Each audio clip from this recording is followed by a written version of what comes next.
Magandang araw mga kaibigan. Bigyan natin ng reaction opinion itong post ni Rob Rances. Isinare niya dito ang paliwanag ni Congressman Richard Gomez bakit siya bumoto ng yes, favor sa impeachment ni VP Sara. Sabi niya dito, whatever my decision will be, it will be for the good of our district and Ormoc City. I hope I made ito eh. I hope I make the correct choice and I hope our constituents will support the decision. It's difficult. There are consequences to making decisions for our people. Wow! Para sa inyo itong desisyon na ito, sabi niya. Mga ano bang district niya? Fourth district. Nagsakripisyo ako para sa inyo ito. So, anong ibig sabihin na this is good for our people? Ibig bang sabihin, yung bali-balita na mayroong pangako ng pundo, totoo? Tanong lang naman eh. Kasi si Senator Amy Marcos, sa kanyang mga post, sabi niya, bawat yes vote daw is, magkano? Yung cash. Cash is 20 million. Correct me if I'm wrong. Yung infrastructure projects naman is 200 million. Ano pa? Tapos yung MOOE, mag-increase daw 3 million per month. Yan yung mga bali-balita, marites ni Senator Amy. And basing from these statements, wala naman siyang sinabi na tanggap na pundo, baka nga totoo na ang mga kongresista na nag-vote ng yes ay nakatanggap ng pundo. Maalala ko nung last year na impeachment, yung mga pumirma, narinig ko si isang kongresista sa Cebu, sinabi niya na ginawa ko yun dahil kailangan namin ng pundo. Isang kongresista din sa Northern Mindanao, inamin niya na kung hindi ko tatanggapin, ano pang itutulong ko sa aking constituents? Kaya klarong-klaro, last year na impeachment, yung bigayan ng pera at kinumpirma mismo ni Congressman Tiangco na nagkabigayan daw. 150 million ang balita. So kung totoo yung sinasabi ni Senator Amy, mas malaki ngayon. Dahil 200 million ang infrastructure projects, may cash pa na 20 million, mayroon pang monthly allowance. Paldo-paldo talaga. Sige. Yan naman ang desisyon ng kongresista ng Ormoc. Di, bahala na kayo dyan. Sabi ni Rob Rances, wrong, sir. Your primary duty is to listen to your constituents, not to weigh the issue for them. You are a representative of the people, which means the people makes the decision. You simply represent their will. Okay. Ang example dito na listening to the voice of the people ay si Congressman Dale Cordera ng Agusan del Norte. Nagpaliwanag siya.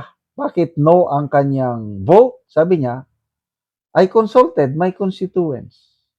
And their overwhelming sentiment is they don't want the impeachment.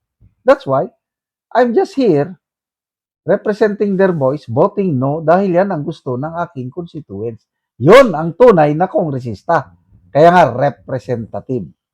So I don't know, mag-comment kayo mga taga 4th District ng Leyte, comment kung ano bang sentimento ninyo.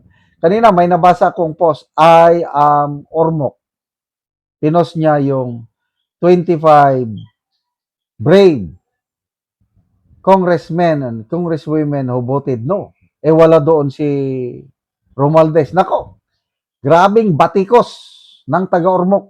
Nawalan na ng prinsipyo. Nasaan na yung sabi mo last year na di baling wala tayong pundo basta meron tayong prinsipyo? Nasaan na yun? May nabasa akong post doon, yung post ng taga-Ormoc na kasi nga meron daw depekto ang mga flood control projects ni ni Congressman Gomez. At napanood ko nga yung mga videos last year ba yon, yung proyekto niya talaga. Kailang inanod ng baha. Kaya baka wala na siyang magawa kundi sumunod na lang sa Agos. I don't know. Sayang. Isa sa mga hinahangaan kong kongresista ito noon dahil akala ko talagang may prinsipyo. Okay, so magbasa tayo sa mga comments. Rick Biray, no balls din pala ito si Joma, walang yagba. Japana Jessa, mukha kang pera.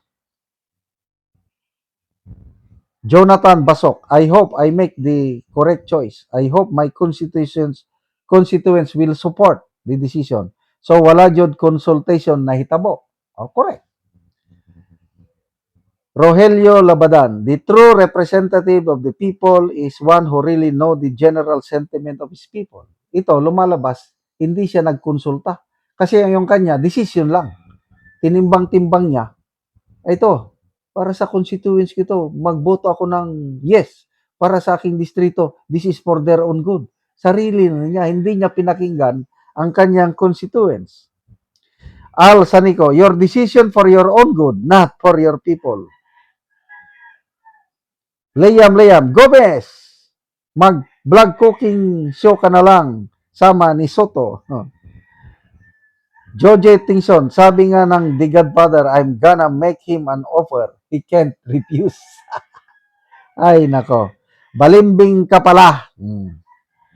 You know, the drill, Ormoc Peps. Mali, dapat you support the voice of your constituents. The voice of the people is the voice of God. So, bahala na. Kayong taga 4th District Ormoc, next election, kung anong gagawin nyo sa kanya. Basta ako, nawalan na ako ng respeto dito kay Congressman Gomez. Akala ko, nung una matino, yung pala. Sayang. Salamat mga kaibigan sa inyong pagsubaybay sa channel nito. Nakakatulong kayo ng malaki sa tribong Talandig ng Bukidnon dahil ang income natin sa channel na ito is pantulong po sa tribo. Namimigay tayo ng libreng yero at pako para makapagpatayo sila ng mas maayos na tirahan. Panoorin nyo ang video na ito. Karon na anak ko diri sa gipatindog sa balay sa Tabangan ng Yero. Sumuna ni ang gipatindog nga balay nga iyang pag-atupan sa gitabang nga yero. So muna ni ang yero nga among gihatag nga iyang giatop karon.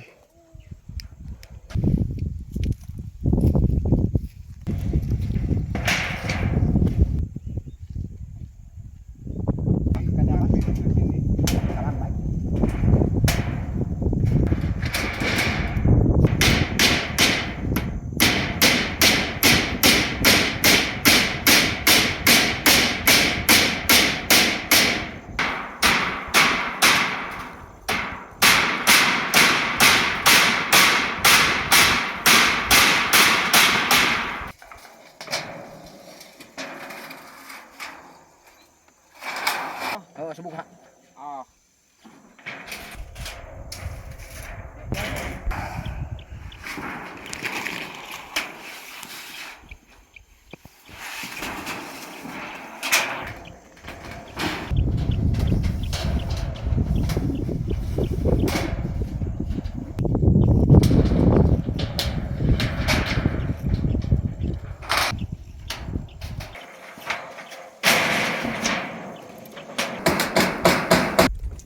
Karon humanagyod sa pag-atop ang ginatabang nga yero.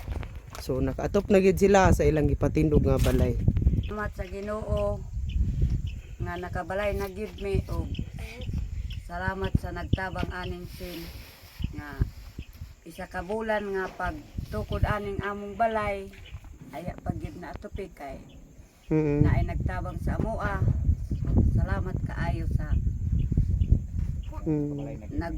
naghatag aning sin ug nakabalay na gyud me. Salamat pud sa Ginoo. Among anak ug kapinsa sa katuig. Nakikipon lang mo sa imong anak anti kapinsa sa katuig. Kapinsa sa katuig ang ipon namo sa among anak. Salamat kayo ante. Salamat.